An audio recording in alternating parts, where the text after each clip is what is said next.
దేశంలో రోడ్డు ప్రమాదాలను తగ్గించేందుకు కేంద్ర ప్రభుత్వం నిరంతరం కృషి చేస్తూనే ఉంటుందని కేంద్ర రవాణా శాఖ మంత్రి నితిన్ గడ్కరీ తెలిపారు.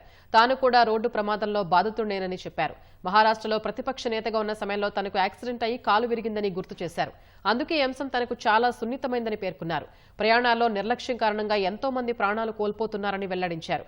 రోడ్డు ప్రమాదాల నివారణ చర్యలపై లోక్సభలో అడిగిన ప్రశ్నకు నితిన్ గడ్కరీ బదులిచ్చారు. రోడ్డు ఇంజనీరింగ్, ఆటోమొబైల్ ఇంజనీరింగ్, సమర్థంగా చట్టాల అమలు ఈ 4 అంశాలు కీలకమైనవి అంటూ కేంద్ర మంత్రి బదులిచ్చారు. రహదారులపై ప్రయాణించేటప్పుడు రెడ్ సిగ్నల్ పడినా ఆగరని, హెల్మెట్ కూడా పెట్టుకోరని ఇదే ప్రధాన సమస్య అని వెల్లడించారు. చట్టాలంటే ప్రజలకు భయం గానీ గౌరవం కానీ లేవని గడ్కరీ చెప్పారు.